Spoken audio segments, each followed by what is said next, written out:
We've been monitoring, and I've made this point abundantly clear over the course of the last number of days, we've been monitoring all 58 counties in the state of California for community spread. We've been looking at the positivity rates. We've been looking at ICU volume. We've been looking at total number of hospitalizations, not just deaths, the most lagging of indicators as it relates to this pandemic. We've been doing so recognizing, and I can't again say this enough, that California is the size of 21 states combined. The size and scope and scale of California require a disciplined understanding that there are parts of this state that are very distinct and unique from other parts of this state. So when I begin these presentations, as I've done today, I talk in the aggregate. But again, none of us live in the aggregate. We live in counties, we live in cities within counties, communities, large and small, where conditions are very distinctive from one another. And so while we monitor all 58 counties in the state of California, we target our engagement and efforts based upon conditions that present themselves. We talk in terms of these attestations. These are the guidelines that we put forth at a state level that must be met in order for counties to come forward with their health officials, their health directors, and their county representatives to attest that they have plans, protection plans, and containment plans for this virus. Those are point in time. As some of their attestations change based upon conditions, we offer technical assistance at the state level. We've done that now for 15 counties that are formally on what we refer to as our watch list, where we're providing more formal, more targeted support. By the way, that's not just for counties that have attested. I'll give you an example. Imperial County has never moved forward with an attestation because they recognize they couldn't meet the criteria the state of California has put forward. But nonetheless, we are engaging them with technical assistance. They're one of 15 counties that we're actively working to address considerations, concerns, trends within their various counties.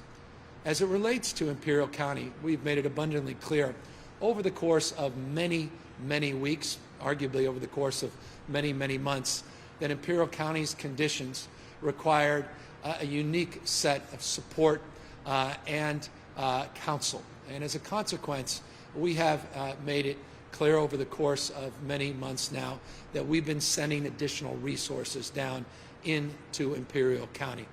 Imperial County is unique in this respect. We have now had over 500 individuals transferred out of the hospital system in Imperial County just over the last 5 weeks.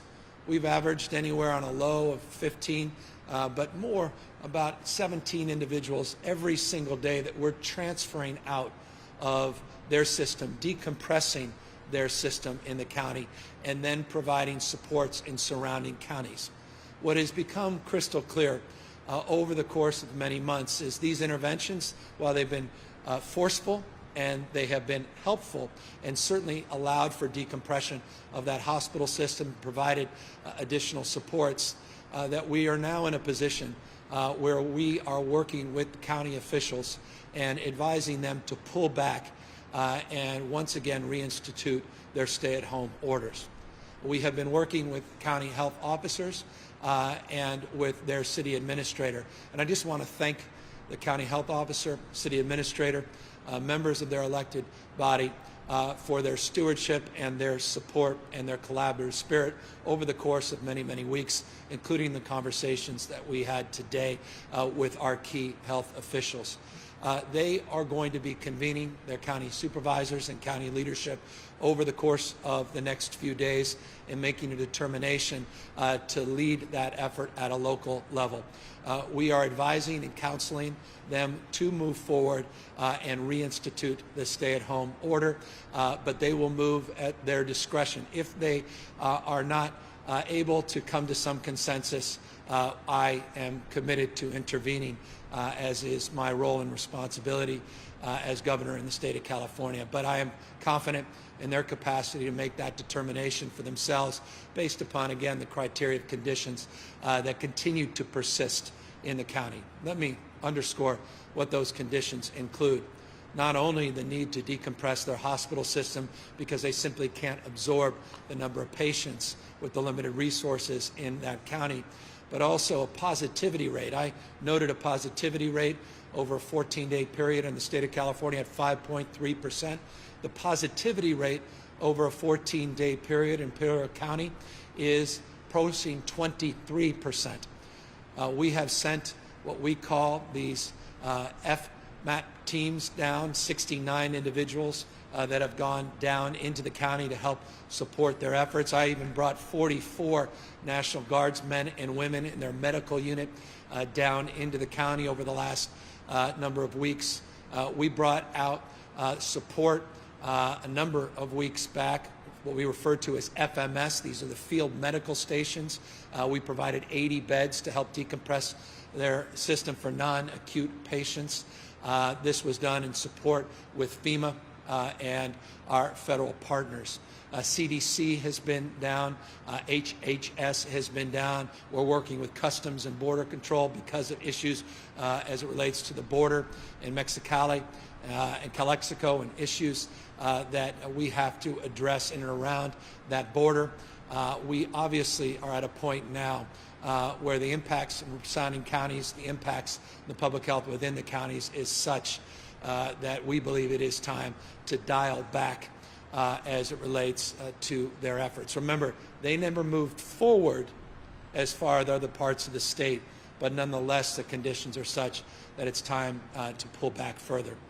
We have 2 OptumServe sites. You may recall the OptumServe is our partnership for testing sites that are in the community. We've also provided 1.1, almost 1.2 million, 1.151 to be exact, a million masks into a community that includes 180,000 population. 1.1 million masks we have distributed down into the county. Over 500,000 N95 masks, just shy, excuse me, of 500,000 N95 masks. We have provided gowns, gloves, face shields, and the like. We are committed to providing more resources in real time to help support their efforts, as well as I recognize good enough never is. And we are finally in a position with these large contracts where now we've received just from one contract, BYD, 33 million N95 masks. We're in a much better place now to even be more supportive to our friends, our partners, and community in Imperial County. And so these are the efforts that we wanted to update you on today. We continue to press even more efforts. I want to just acknowledge Vice President Pence, who has reached out and to support those efforts in the county proper. I want to thank credible leadership, Bob Fenton and FEMA, and their partnerships and their stewardship and focus on the needs of this county. And I want to just thank our team that includes the Department of Labor, includes EMSA, and partnerships there. It's Department of California Department of Public Health that has strike teams down there. In addition now to our agricultural partners and additional partnerships from state agencies that are now helping support the cause of mitigating the spread of this virus in the county. Final point, I also want to acknowledge our leadership of Mark Gilladucci at the Office of Emergency Service. There's one county in the state where we are providing 100% of the costs related to the emergency response. It's in this county where FEMA traditionally will pick up 75% of the cost, 25% of the costs are borne by the state and local government. There's no cost that we are assessing related to that partnership with FEMA in Imperial County. That partnership, we are absorbing those costs, rather, we are absorbing as well. So look, we recognize the economic costs of what we are arguing for. We recognize the economic costs that COVID-19 has already impacted on the community, but we recognize now our responsibility to keep people healthy, keep people safe, and step up our efforts. So 15 counties overall that we're monitoring very, very closely. All 58, of course, that we have oversight and continue to monitor. Numbers, 4,890 positive tests a little bit better than yesterday, a little bit better than that record number north of 7,000 a few days ago. But these trend lines over the last 7 days, over the last 14 days, are disturbing, and that's why I cannot impress upon people more to wear these masks when they cannot practice physical distancing, to continue to be vigilant about the spread of this virus. We are entering into a weekend where so often it's the case